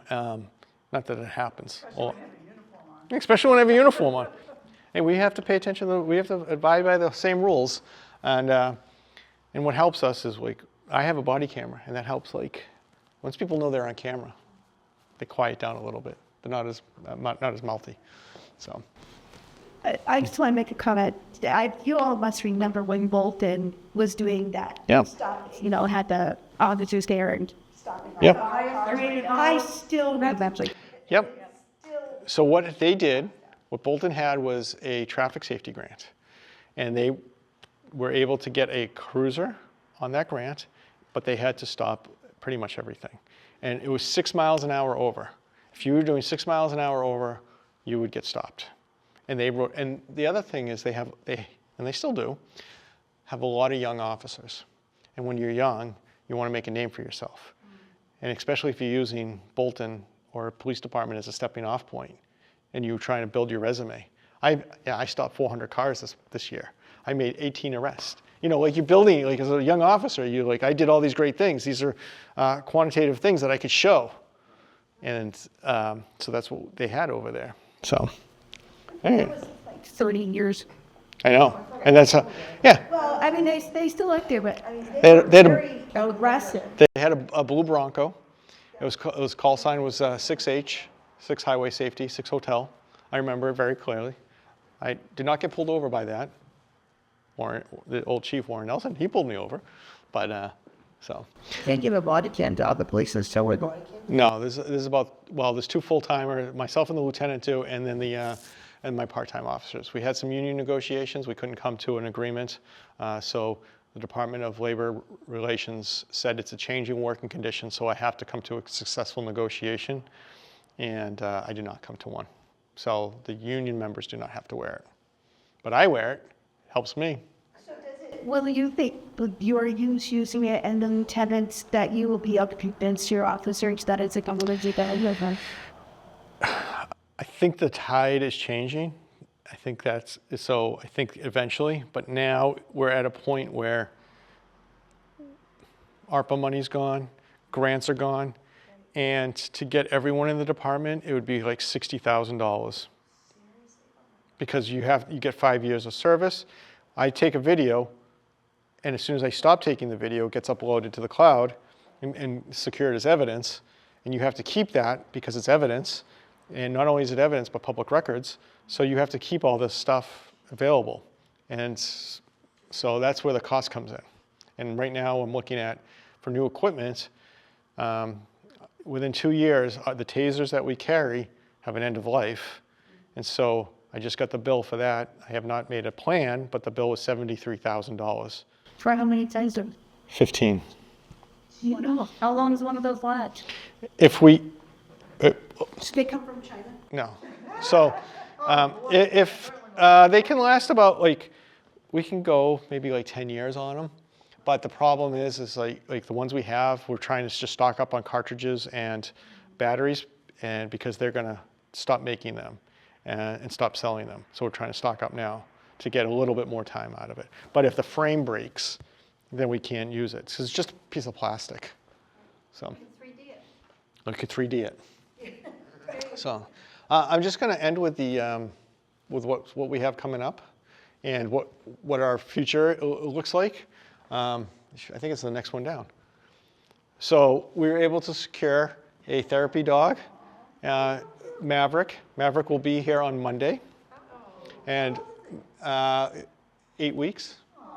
So we were able to establish this program, and this. We need citizens to take him. Well, Phoenix, my admin, is going to be the handler. And how it works is he'll be available for community events. However, we just have to make sure we coordinate it because this is going to be on Phoenix's time, not the town's time. All her responsibilities still have to come first. But he'll be at the station. He'll be there for the officers. And he'll be there for the community. We were able to have some things donated to Phoenix, some training from She's a Keeper. It's great. They're going to donate the training. We have some other people that have donated the vet bills that are going to come up. And so we're really excited. We're really excited. Huh? Did this come from? Keep from Fox. Fox Ben Labs. And they donated the dog as well. So we were able to create this program at no cost to the town, and yet it's going to benefit not only our department but the community as well. And I'm so thankful to Phoenix for stepping up. To be trained to be a policeman? He's going to be trained to be a service dog, a comfort dog, kind of like a comfort therapy dog. Yep. So he's going to be around the station, and because we deal with stressful things, right? Police officers, we deal with things that we see things that other people don't see ever, and so we need a way to decompress, and we need a way to handle our emotions and stuff. So Said that you don't have many hours, 24, whatever it was for. Yeah. So when you get something big and scary, like, you know, next to the church. Yeah. So that mental health clinician, that we have for 24 hours, we can't, our contract with the company, it's called Advocates, she's not allowed to provide services for us because we have to have that trust, because if she starts evaluating us, we think she's always going to be evaluating us. And like, if I, oh, he drinks black coffee, I don't know, guys will get nervous or something like that. But what I do, because I really believe in mental health for officers, right? I never want an officer to commit suicide. I think that it's scary. I've had one of my academy classmates committed suicide. And so I want to establish like an atmosphere that we can get help, take away that stigma of asking for help. So what we've done is, if the officers go and see a peer counselor, a therapist, a psychologist, I don't care if it's on duty, off duty, whatever they need to do, if they go see him and they just prove to me that they saw that person, I don't care if it's 5 minutes or 15 or 4 hours or whatever, I give them half a day off somewhere else. I give them that incentive.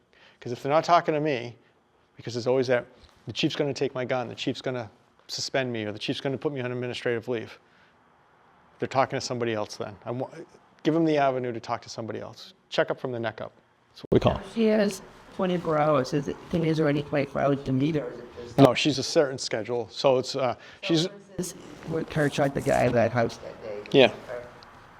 Is she around? Is there some other town? Yeah, so that's a great question. I'm going to finish up what I do for the officers, and then I'll circle back to that. The other thing we do at an incident like that is we do a critical incident stress debriefing. So we come into a room. Everybody responded, and we did this for the Great Road incident. Police, fire, EMTs, everybody goes into the room if you want. You don't have to. It's all voluntary. And we bring in facilitators. We bring in peer counselors. And basically you go around and you talk about it. You talk about the incident. And we can do diffusings, which take about like an hour, or you do a full debriefing, which takes 3 to 4 hours. But you get it out there. There's no judgment, because I may have seen something that you never saw, or you may have seen something, and then it puts the pieces together. Because we all walk away from something going, yeah, but didn't this happen? Or what, like you're always asking questions, or could we have done something better? And it's not an after action or a judgment thing. But then I also get the skills, because the facilitators talk about it. Say, listen, if you see your friend not sleeping at night, you see him drinking too heavy, you're making weird statements, then we know as peers, because we know, you know how your friends are, you know how your coworkers are, something's not right with him, then they can tell me, and we can get that person help. Because the worst thing that happens, and I hate when this happens, not with our department because we're pretty good at watching each other, but in other bigger departments, we always hear when you start disciplining an officer, and it comes down to, you see the career going down the toilet, well, we all saw it coming. What do you mean you saw it coming? Why didn't you do anything about it? So we want to make sure that doesn't happen. And so that's what we do for the officers as well. And also I give them the ability, because we sit in a cruiser, right, 16 hours a day, we're driving around like this, I give them the ability to work out while they're on shift. Because it not only clears their head, it makes their body feel good, it keeps the injuries down, it keeps the cost down to the town if they don't get injured. Because what do? We drive around, we see something we have to run after, so you're going from 0 to 100. And we have a place at the station. Yep. Now, if we need, for the public, if we need a mental health clinician, so we have mobile crisis. So by law, and our contract is they have to respond to, if they're available, to Stow and be on scene within 45 minutes. Now, our officers are amazing, and they did this all on their own, which I'm so proud of. They turned around, and they've been handling mental health crisis calls so well, they'll spend 2-3 hours with that person and still wait for the clinician to show up. And not only that, but they set up such a system, and I didn't even do this. This is all on their own. This is all them working their calls on their own, that we were able to get a community resource navigator that I was able to, because we had opioid funds to use, so we used some of that, and I had some money I could move around. And so I have another person on staff, and what they do is, like, we go to someone's house, and they don't have health insurance, or they need help doing some certain things. Well, resource that we can deliver from the police department. And so I've paid for her for it's only 20 hours a week. And I have 6 months of that, but Harvard is going to contribute. So we're going to get another 6 months. So we get a year paid. And if you look at my budget, there's a big jump in expenses. And the expenses, I put $20,000 to help pay for another 6 months, because this is not on grant. This is us paying for this. So we're trying to do that. Yeah, I don't think you can see it on there.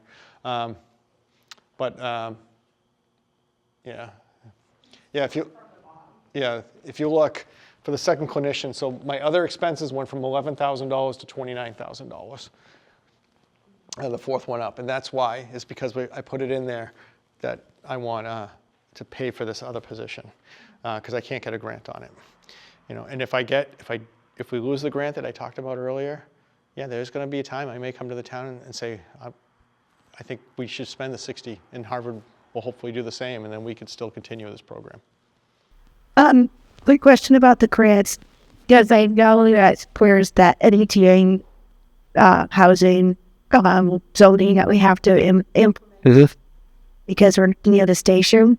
And one of the comments that the governor's made was that towns don't adopt zoning laws, then we could lose grants. Are these state grants, or where are they? So it's from, I talked about, before you came, but I talked about, why we would lose it is because we get the money from DMH, and DMH yearly budget is $18 million, and they've cut it to $3 million. And so that does all the jail diversion programs across the state. And DMH is Department of Mental health. So I've been fighting, for the program to stay funded. I call, you write to Kate Hogan, you write to Jamie Eldridge, you do all the things you're supposed to do. So how much of your time has devoted to budgeting, like I said? So in November and December, all of it, because that's when we have to have it into the town administrator. And then she makes appointments with all the department heads. We go in, and I have to justify my budget to her. And most of my budget is salaries, and the expenses are, we try to just continue level service and level fund. We don't increase too much. We are getting more investigative tools, so some of our subscriptions cost money, and are like, we used to do our scheduling on paper. All of our timesheets on paper. Like, there's no accountability for that. So we're switching to an electronic system. We're trying to make us more accountable so people can see, what we do, transparency. So that costs a little bit of money. It's your job, though, isn't it? As a chief, would you have somebody to have a system to help with that? Will help, yes, Phoenix. Yeah. She helped. I mean, she's the business manager of the department. But like, we sit down and we're like, okay, where did we spend the money last year? What are we seeing for costs? Like, the things that I'd like to see. I want to go. We have example. One of our weapon systems is a shotgun, right? We don't use it that much. And I'm getting a lot of officers really like it. But we made the decision this year, let's get rid of them and replace them with less than lethal shotguns. So that it shoots bean bags at people instead of bullets. Bean bags, like these hard bean bags. So anything can kill somebody, but if you hit them right, it just knocks them over instead of causing a lethal shot. So we're looking at trying to get, we're replacing, I have money in that, I have money in the budget to get those. And then we look at, like, what do we need? We still need postage. The officers need uniforms. Pants are $120 for a pair of police pants. You put the word police on something and the price goes through the roof. It's ridiculous. My vest and the bulletproof vest in here and the carrier is $1,400. They're good for 5 years. I buy 2 a year, and then we cycle, and then as they expire, we get the officers new ones. Taser, $1,200. Firearm, $700. Radio, $1,200. We don't get them every year, but like, these are the costs that we incur. And the officers get $1,200 to get new uniforms. We want officers to look good. It's an officer safety thing. I come in here, I got all wrinkled clothes. You're not going to, you're going to look at me and be like, who's this guy? But you come in, look polished, pressed, ready to go. It's command presence. It's the first level of use of force that we have as officers. This is just our presence. You also have to do capital planning for your equipment. Capital planning, yeah. Every year I ask for a car. We keep most police departments keep their cars 2 or 3 years. We keep ours 7 or 8 years. You get a nice new truck. We do. We have 2 new electric trucks, and the third one we're going for now is a Blazer that's electric. So we're going to get rid of, this will be our last all-gas engine. The other ones are all hybrids. So we're doing well with that. But yeah, and then we still have money for schooling, again, training, we talked about that earlier. And just basically like everything we need to run a business, right? We need paper. We try to make everything electronic now, but we have to give people receipts. We have to give them all the stuff that when they come in for, reports, and public records requests. Sometimes reports are like 20, 30 pages, they could be. So. Public records requests with A lot. So. took up a lot of time, a lot of work of pulling stuff together. Yeah. So that's really, and so I think our overall budget this year went up like 1.4%, 1.5. So that's not too bad. We keep things running lean, I guess. But yeah. And I'll make a comment as a different department. Anything that I don't use often will go back into the general fund. Yeah. We budget very carefully of all of our expenses, and we don't add a lot of fluff. Yeah.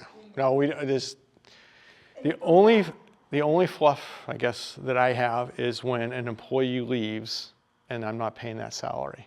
But then I have to move that money into overtime because I have to pay someone to work that shift.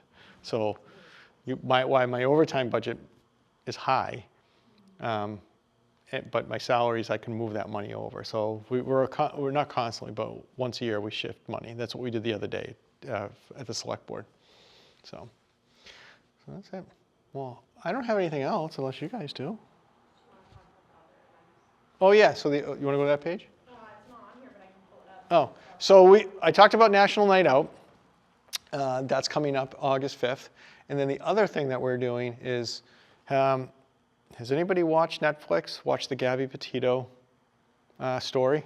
It's a story about this girl who went, she was a Netflix influencer, and she was killed by her boyfriend.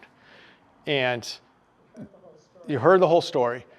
So Phoenix reached out to the parents, and we have the parents coming to Stow in August. And we don't know a time yet, and however, it's on August 14th, we know that much.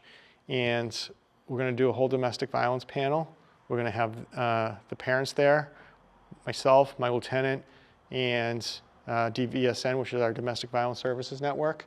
And we'll be at the Hale School, and please come, yeah. So we're going to have, and then the National Night Out, and then Raising Connected Kids.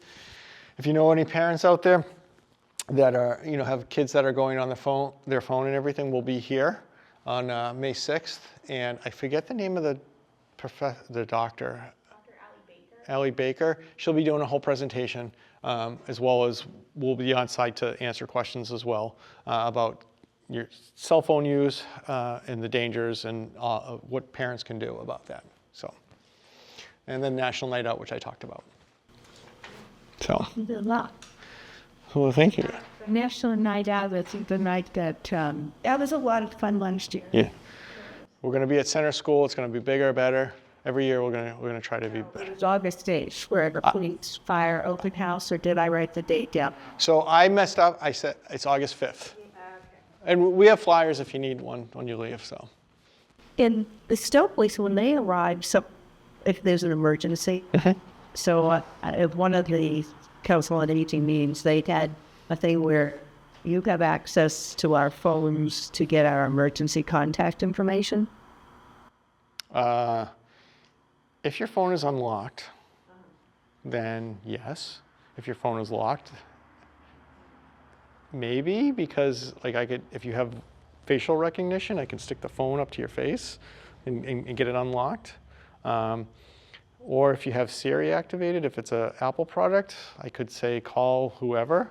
But if you have it locked, I cannot get into your phone. I think if you press on your iPhone, if you press the side button 5 times, it will get the SOS. Yeah. That But it all depends on like how you have the settings set up. So you'd have to make sure that that's activated. My one's already set up. Okay. Went to my daughter, but the number was wrong. So there's something that's automatically. Okay. So you. Yeah. No. Absolutely. That's a good. Then I like that though. Yeah. So if you go into your settings and you set up your medical ID in your iPhone, I don't know how it is for Androids, but if you do it in Apple, it's a medical ID, and you can set it up so when someone responds, like let's say you and I are out shopping together and you fall, I can hit the emergency button on the home screen of the iPhone and hit medical ID, and it'll all come up. So like that popped up, if I get an emergency, you hit medical ID, we'd see any medication, Oh, there you go. any emergency contacts, anything you need to know. Right, and so That. this is in Sudbury, and they said that we should what all the police do in the area. Oh, that. Oh, we'll have to put that. We'll have to put that out. I didn't know that. I know that what we're doing now is, so there's a company that we partnered with. Was it 911 SOS or what's the one? Yeah, and it's a free service for police departments. They have paid modules that we're not paying for, but the free service we're getting is when you get a new phone and you go through it and says, do you accept all these terms and conditions, and you go through and yeah, everyone says yes, yes, yes. Well, one of them is that you will provide your information to Apple and Google for emergency purposes. So when you dial 911, when it hasn't been implemented here yet, we're still getting approval, but once we do, you dial 911, the number will go to 911 and then to our 911 center, to our screen. But then also in dispatch, the call also comes up and we get a more precise location because the 911 screen is off the cell towers and your cell phone, where this one is more of a location inside your cell phone that's being transmitted through Apple or Google, and then they're giving us the information. And then not only that is, if you hang up 911, your location is done. We still get it for another couple minutes once you hang up. And if you put anything in your phone under the medical, we get that now too, on your 911. Without doing, my numbers. Yeah. It was a says emergency call. Yeah. And I was afraid if I did that. Go ahead, hit it. I'm here. I wanted to see the first way my medical the stuff is in there. Yeah. But Hit it right now. I'm here. Let's See if the world explodes. see what happens. It's just in. Okay, we're doing this emergency call, emergency number. Yeah. So like you could make an emergency. Yeah. So So the difference But is like, I could dial 911. medical information right there. Okay. There you go. So so when I got a new phone, it didn't transfer. It told me I'm told that. yep. The most that everybody knows about it, would be willing to give a 1-minute plug to the File Up Life. Okay. Yeah. No. Absolutely. So the file of life is good when you're at home. So you should carry it with you. And what it is a little card that has all your information on it. And when we go to your house, please keep it on your refrigerator because that's where we go to look for it. It has all your next of kin. It has your doctor, medication, all your medical information. And it's very helpful for the fire and police. If you only keep that at home, we don't know about it. So keep a copy with you. On top of that, the Stow Police Department has a form, just like a file of life, and we keep it in our secure database that only the Stow Police have access to. So if we go to your house, or if we find you at Shaw's, and I know who, I look at your ID. Hey, do you have anything on? I'll call dispatch. Do you have any information? Yep, I have her doctor's information. I have her next of kin's information. Like all these things that we keep. Can you bring it up? If we want to update that, can we just stop into the state? Or you can email it to us too. Okay. It says that I'm a sergeant on there. I promise you, that's still me. I think it's a while, or Cassie. I think we get, the form's old. I know I'm in the system. Yeah. So just okay. Yeah. Emergency database program. And then file electronically. That's all you gotta do. You fill that out. What if you don't remember whether or not you filled it out? You can fill it out again, and we take care of it. And you just put it on, has medical condition, all this stuff. It gets shipped to me right now, so I'll take care of it.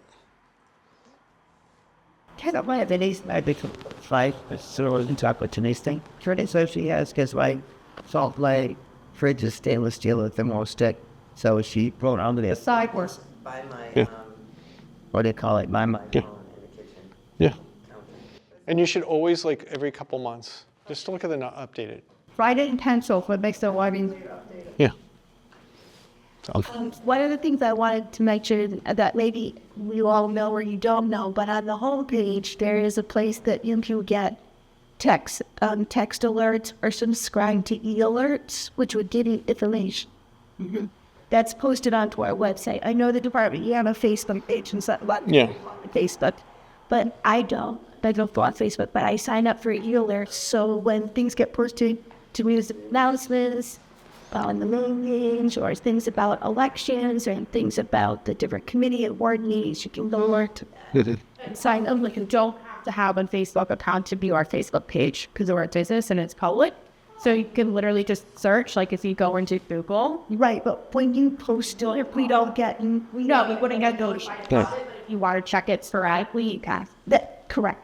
All right. Anything else? Thank you guys so much for coming, by the way. Thanks for doing this. Yeah, no problem. No, thank you guys so much.